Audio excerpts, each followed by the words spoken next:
Are you new in India? These are the top 5 Indian foods that you have to start with. Hi everyone, Namaste, welcome to my channel. I am Zara and I'm living in the city of Mumbai in India, a city which never fails to surprise you. As a foreigner who just entered India, I was initially struggling a lot with the foods. I came here for the first time with my family and my brother got extremely sick for more than 6 months after going back to Iran. Because our bodies weren't used to so many spices, and even I was new and I couldn't choose and suggest foods which are suitable for new foreigners who are new to India.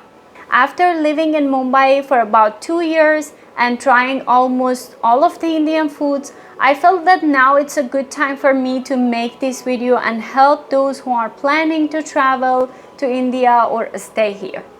In this video, I'm gonna talk about 5 Indian foods that you have to start with, and I'm gonna explain about some of the important information that you need to know about Indian foods, including the masalas, some of the Indian food habits, and foods that you have to avoid outside. So I'm going to start with the 5th food, which is vegetable pulao. So pulao in Hindi means rice and vegetable is obviously vegetable. Vegetable pulao is a lightly spiced rice dish cooked mixed with vegetables like carrots, peas and beans and mild Indian spices. It is often flavored with whole spices like bay leaves, cardamom and cumin, which give it a delicate aroma without overpowering heat. But why is vegetable pulao good for new foreigners? So as I said earlier, vegetable pulao, unlike many Indian dishes, isn't too heavy on spices or chilies. It has a subtle flavor that's easy on the stomach. But still, you have to remember, wherever you go in India, while ordering food, you have to mention that you want something non-spicy. Because it happened to me many times that despite saying that it's non-spicy, it's still spicy for me. But don't worry, this food is naturally light on the spices and it's very good for new foreign stomachs. And number 4 is butter chicken with naan. Oh god, this is one of my favorite Indian foods, also known as morg makhani, which is one of the India's most popular and globally loved dishes. It consists of tender marinated chicken cooked in a creamy tomato-based sauce with butter, cream and mild spices. It's a smooth, slightly sweet and has a velvety texture that makes it comforting and delicious. I had a very difficult time, to be honest, giving the 4th rate to butter chicken, but I remembered that when I had this food for the first couple of times, it was hard for me to understand the taste, but then I started loving it. But maybe you will love this food more than the others. Anyways, the tastes are different and the quality varies from restaurant to restaurant.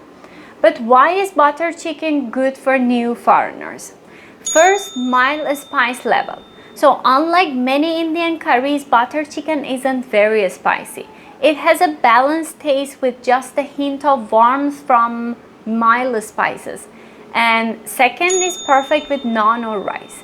You can have butter chicken with both of them, but I personally believe that it goes better with naan. Naan is my favorite type of bread here in India because it also reminds me of sangak, which is a traditional bread and we used to eat almost every day for breakfast or with food. Anyways, if you are planning to visit or live in India, butter chicken should definitely be on top of your list.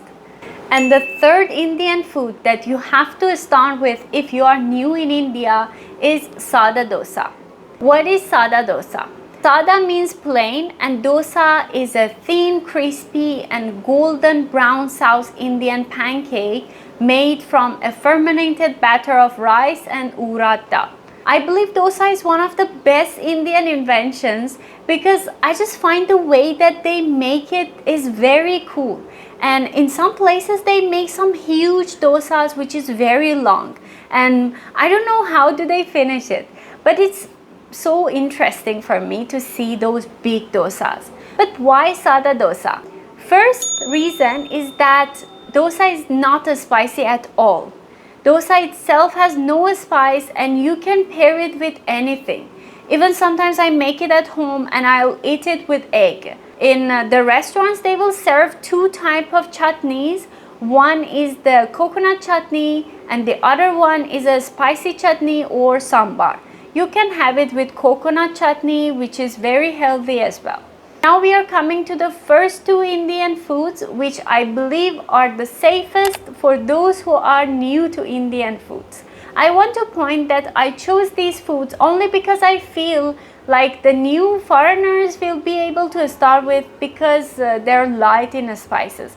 Otherwise, there are many Indian foods that I love and I'll talk about it in other videos.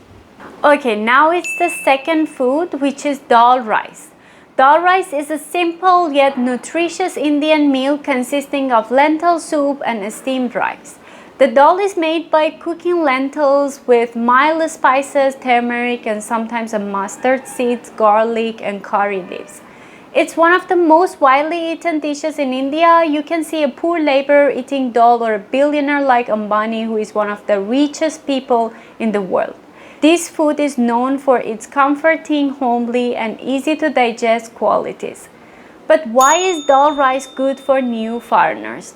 Dal is packed with proteins and is gentle on the stomach, making it a great comfort food. And it's not spicy unless you have extra chutney or something on it. And finally, here comes the first food, which is not Indian, and a lot of countries are already familiar with this food, but we weren't familiar in Iran. And you can widely find in most of the restaurants, but the style of making is definitely different from other countries. But the concept is the same. This food is fried rice. For the first time, I tried this in the restaurant when my sister-in-law ordered for her baby because they can't eat the spicy foods. And I had 1 spoon from her plate and I was like, wow, this is my food. Why have you never told me about it before? Since then, chicken fried rice is my first option wherever I go. They were the top 5 Indian foods that you have to start with if you are new in India or you have a sensitive stomach. But there are still some more stuff that I want to share with you, some tips that you have to know about, because even Indians are careful about them and a foreigner's stomach will definitely be more sensitive and you have to be very careful. So the first one is avoid having street foods if you are new, because you don't know what kind of water they are using and the hygiene is very low on the streets. Try to eat from well-known restaurants like Subway if you are craving for a non-Indian food which is healthy and hygienic. And of course, KFC and McDonald's is always there, but the food might be a little spicy. You can see what you can find on the menu which suits your taste. The second one is the water. Don't trust all the water that you find here, and you have to boil the tap water before drinking. I'm sure in a lot of countries like Iran, you can directly drink from the tap water, but that's not the case here. So never drink directly before boiling the water. Buy mineral water when you are outside and only buy it from the big supermarkets and not on the roads because they can cheat. Bisleri is the best brand here that you can find in medical and grocery shops. Third one is be careful with raw fruits and salads. While fruits and vegetables are fresh in India, avoid eating raw and pre-cut fruits and salads from street vendors. They are often washed with tap water, which might not be safe for foreigners. Instead, buy whole fruits like banana, oranges, and pomegranates that you can peel it yourself. Okay, that was all for this video. I hope this helps you avoid some of the struggles I faced when I first came here. I'll cover more delicious Indian foods and cultures in my next videos. If you like this video, don't forget to share, like, and subscribe to my channel so I'll be motivated to make more. Let me know in the comments if you've ever tried any of these dishes or if you have any other recommendations for new foreigners in India. See you in the next video. Thank you so much for watching.